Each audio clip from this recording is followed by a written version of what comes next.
The Vatican today announced the passing of Pope Francis. The announcement came only a day after the pontiff made a much-awaited appearance at St. Peter's Square on Easter Sunday.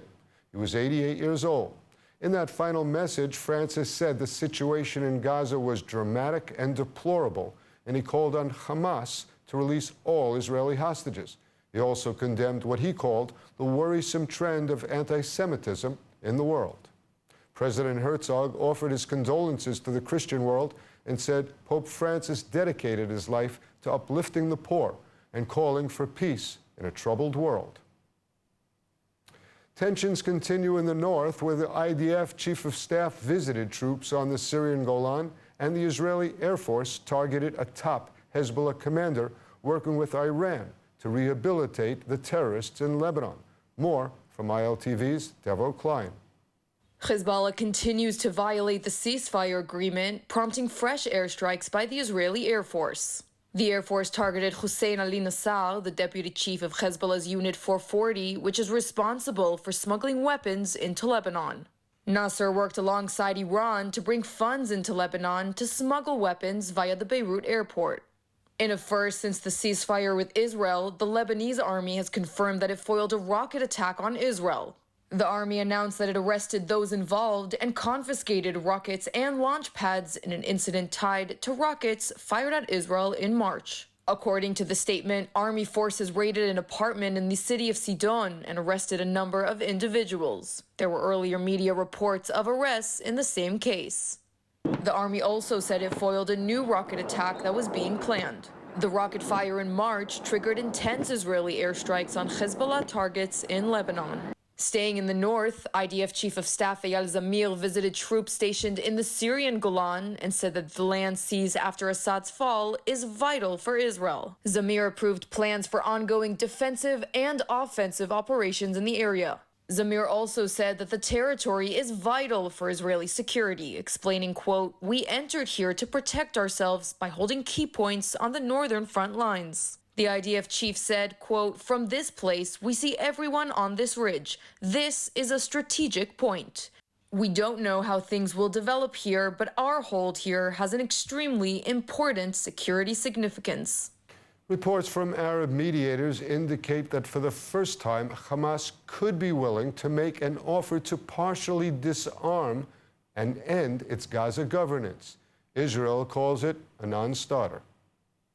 According to reports in the Israeli media, Hamas told Arab mediators last week that it's willing to enter a long-term truce with Israel, during which it will halt all military operations, including the development of weapons and the digging of tunnels. The terror group is reportedly seeking a comprehensive deal in which it would also agree to cede control of Gaza governance.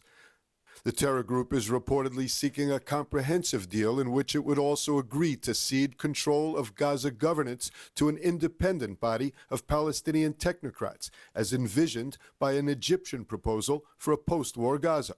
Hamas officials reportedly indicated willingness to have all of the group's weapons placed in a guarded warehouse, according to the Arab mediator. As for the length of the truce, Hamas is willing to have it for 5, 10, or even 15 years, a Palestinian official said. The idea goes further than Hamas has been willing to go in the past, but still falls well short of the full disarmament that Israel is demanding, and is, accordingly, a non-starter. The comprehensive deal that Hamas negotiators have proposed to Arab mediators would see the return of all remaining Israeli hostages in one batch in exchange for an agreed-upon number of Palestinian prisoners. The deal would also see a permanent ceasefire and a complete withdrawal of Israeli forces from Gaza. Prime Minister Netanyahu reiterated his opposition to such a deal on Saturday night. Staying in Gaza, where the IDF has admitted errors and fired an officer for the killing of 15 rescue workers in Rafah. The Army probe found that the troops did not violate the IDF code of ethics, but had made professional errors when they opened fire on ambulances, a fire truck, and a UN vehicle on March 23rd. The deputy commander of the Golani Brigade Reconnaissance Unit was dismissed over the incident in which his forces opened fire on a convoy, causing the casualties. The commander had misidentified the convoy as Hamas-disguised ambulances. Israeli hostage families gathered at the Gaza border shouting messages of hope to their loved ones and demanding a deal to bring them home after 562 days. More from ILTV's Mayan Hoffman. Families of hostages held in Gaza gathered near the border on Sunday to demand their loved ones' release. The protest near Kibbutz Nir Oz came one day after Hamas released a new video of hostage Elchana Bochbat. Relatives shouted messages through loudspeakers toward Gaza in the hope that the 59 remaining hostages, 24 who are still assumed to be alive, might hear them. Elchana Bochbat's uncle Menashe Harush slammed the video of his nephew, calling it obscene, and saying that Israel should secure the release of all the hostages in one deal, not in stages. "We are worried," Harush said. "Every day is dangerous."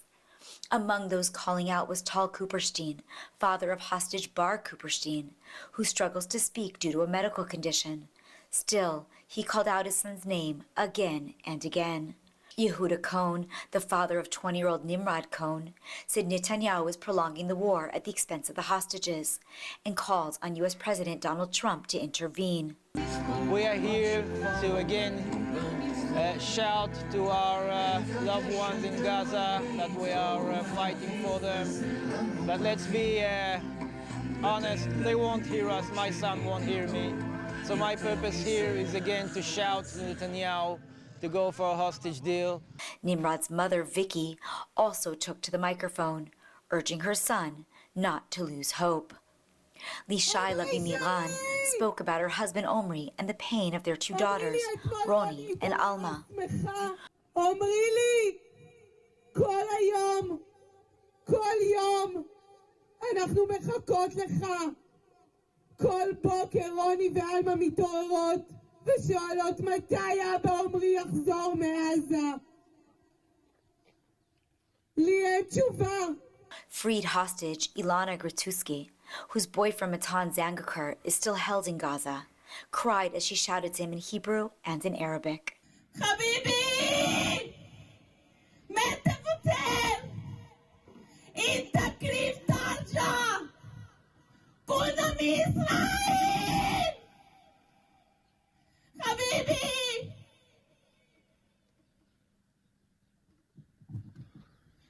מתן! טלטלים יפים שלי! אל תאבד את האור שלך! אל תאבד את הכוח שלך!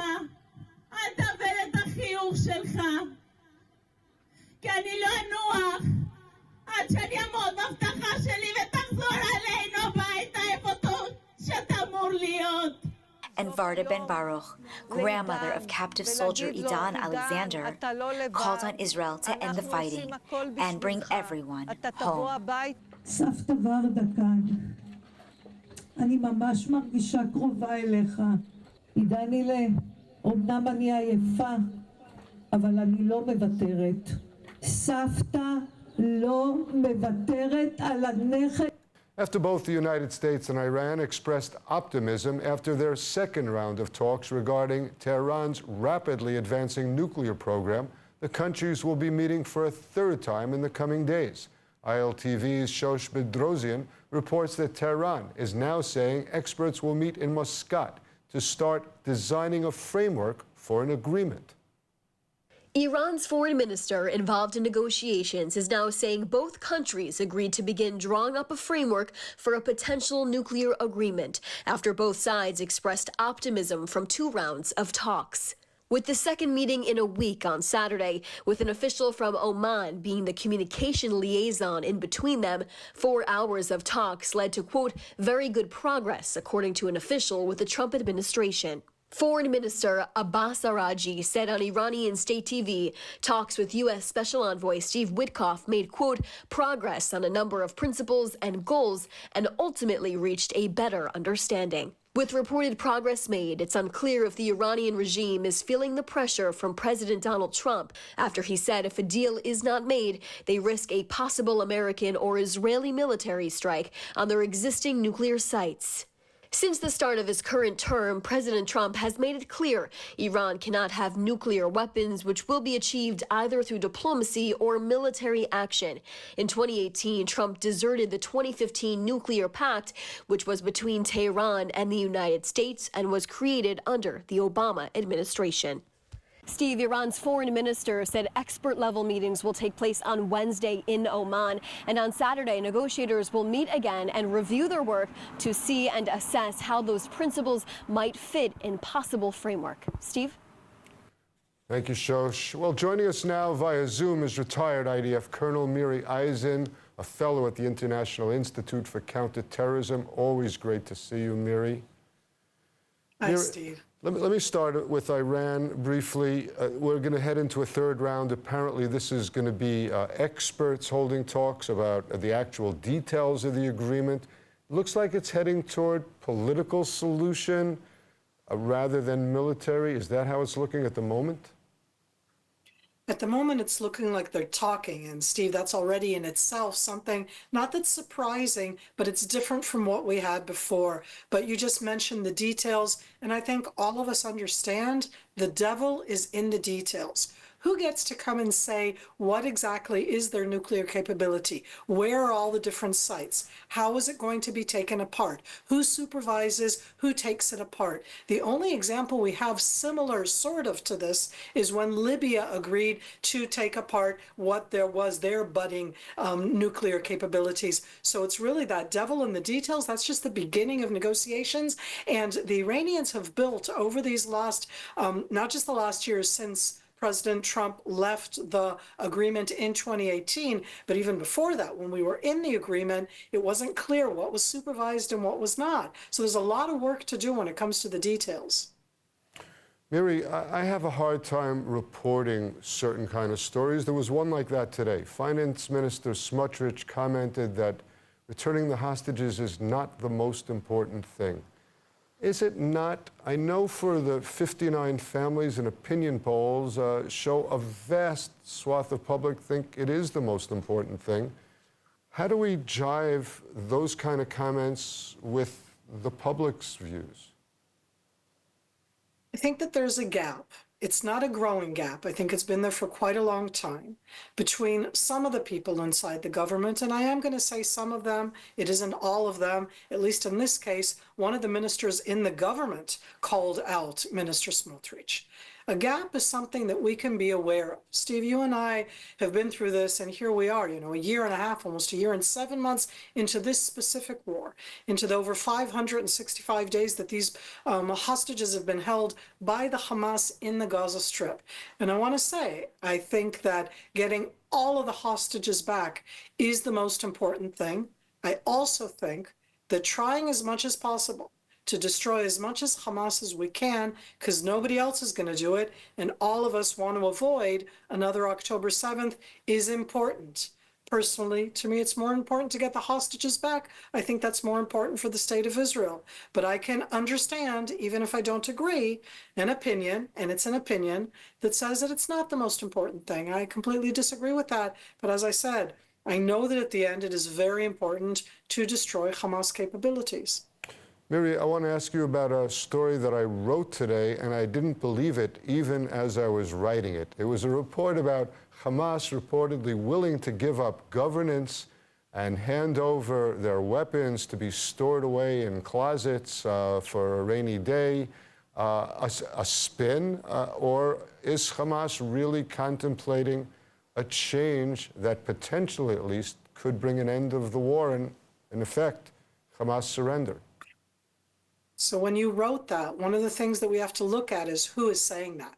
Is it actually the Hamas portion that hold the weapons? Who can at the end impose on the Hamas military branch, on the Azadin al-Qassam battalions and brigades, the ones who are the ones who trained, who fought, who did October 7th, who continue to do that? They're not the ones who are willing to give up their weapons. There are lots of other Hamas leaders, because it isn't just one way of looking at Hamas. There are leaders who are in the religious sphere. There are the leaders who live outside, the ones who are in either Qatar or in Turkey. And they're willing to make statements that even Hamas leaders inside the Gaza Strip who are not part of the military branch are willing to make. So yes, I absolutely believe that you can write about Hamas leaders who say such a thing. I don't think anybody can implement that. So it's not necessarily a spin, but it absolutely is something that cannot be implemented, similar in its own way, Steve, to exact same thing that's happening right now in Lebanon, in the different talks there also about taking Hezbollah's capabilities away. And on the one hand, you hear Lebanese saying that, and on the other hand, you have Hezbollah saying not going to happen. So I look at both of them and say nobody is going to disarm Hamas. Sadly, I don't think anybody will disarm Hezbollah except for one place, and that's at the end. The Israeli Defense Forces, the IDF, and even we cannot disarm them completely. So we're still in the days of war and not yet in the days of peace. Mary Eisen, thank you so much for being with us. Thank you, Steve. In a rapidly changing Middle East, Israel must stay ahead of emerging threats. What cutting-edge technologies will keep Israel safe? Brigadier General Professor Jacob Nagel reveals the bold strategies and breakthrough defense tech he recently recommended to Prime Minister Netanyahu in an exclusive security briefing from the American Technion Society. Iran is weaker than ever, and someone has to take the opportunity doing something about it. Visit ats.org/Nagel to watch the full briefing now.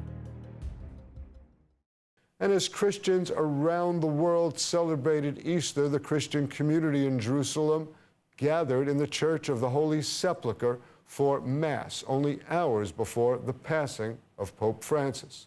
ILTV's Devil Klein has more. This morning, hundreds of Christian worshippers gathered in Jerusalem's Church of the Holy Sepulchre in the Old City for Sunday Easter Mass. The Mass was led by Latin Patriarch of Jerusalem, Pier Battista Pizzaballa. The Mass took place just hours before the Vatican announced the death of Pope Francis, with the worshippers unaware. Approximately 2% of Israel's population are Christian. Of those 185,000, many reside in the holy city of Jerusalem. In addition to Jerusalem's Christian population, thousands of Christian pilgrims arrived in Israel for Easter, a time of profound spiritual renewal. The Sunday Easter Mass took place despite tensions in the region, with local security staying on alert for any threats as they protect the religious rights of Jerusalemites on this holy day. With Hamas's recent rejection of the Israeli proposal for a hostage deal, the worshippers prayed for peace in the region. Jerusalem is home to many churches, welcoming Christians from all walks of life to worship and pray on this year's Easter. And joining us now to discuss the Easter holiday and its meaning to Christians worldwide is ILTV Christian reporter, Pastor Trey Graham from Melissa, Texas. Good to see you, Pastor. We must begin with the breaking news that we reported earlier that Pope Francis has died. We also reported that in his final address, he criticized Israel on the Gaza war, but also called to free the hostages and spoke of the worrisome trend of growing anti-Semitism. How will this head of the Catholic Church be remembered on Jewish issues? Pope Francis died earlier this morning, as you say. He has been the Pope since 2013, and his record on Israel is quite mixed. As you say, he spoke against anti-Semitism. He called the Jewish people the elders of the faith, but at the same time, he promoted and supported a Palestinian state. The Vatican recognized a Palestinian state a few months before he became the Pope, and he has called for investigations of whether the actions of the IDF in this war are a genocide. He didn't call it a genocide, but he said it's worthy of an investigation, and so it's a very mixed legacy. Of course, we don't know who's going to be the next Pope, but when he does come on, we'll bring you back to see what we know about his ties to the Jewish community. Trey, like many Jews growing up in the States, I really knew very little about the holiday of Easter, except something about bunnies and Easter eggs. Can you enlighten us? Well, for those of us who follow Jesus and study the Bible, Easter has nothing to do with Easter eggs and bunnies. That's the commercialization of the holiday. The spiritual significance is, as followers of Jesus, we believe that he was the Savior, that he is the Savior, that he was crucified on what is now called Good Friday and was resurrected on what we now call Easter Sunday. And it's a celebration of new life. And that's where the traditions over the centuries for bunnies and eggs and flowers came in, because those were other symbols of new life. But we believe that new life is found spiritually through Jesus. And so Christians around the world this past week have been celebrating the fact that Jesus was crucified, we believe, as the sacrifice for our sin, but most importantly, that we say that Jesus is alive. That's why it's called Resurrection Day.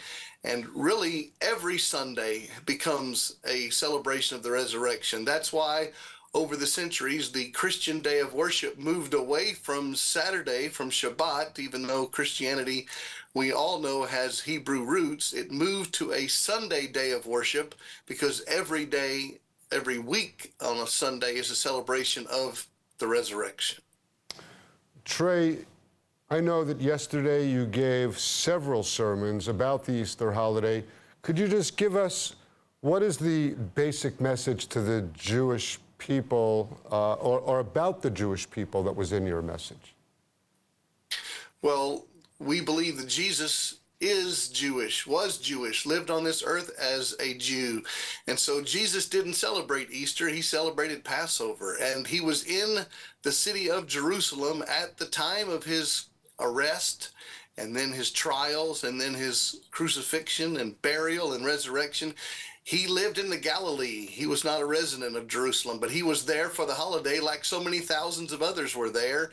And many Christians celebrate what's called the Lord's Supper or the Last Supper, but you know that better as a Seder meal. That's what Jesus was doing and celebrating the Passover. So our spiritual heritage comes from the Jewish faith, and Jesus, our Savior, was a Jew.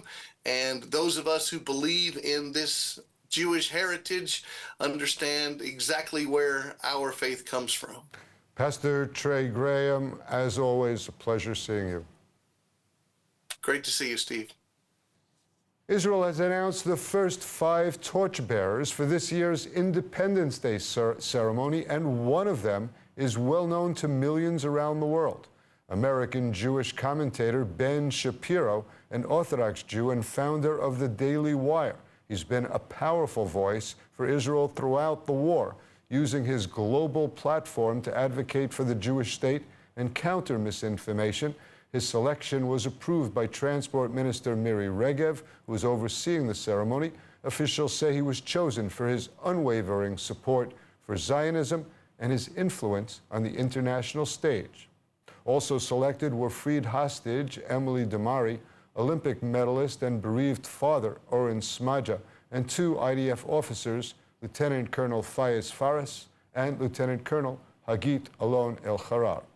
The full list of torchbearers will be announced in the coming days. And let's take a look at the weather forecast.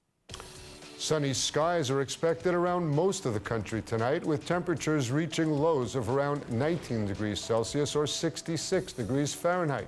Then tomorrow we'll see clear skies alongside warm temperatures, seeing highs of 33 degrees Celsius or 92 degrees Fahrenheit.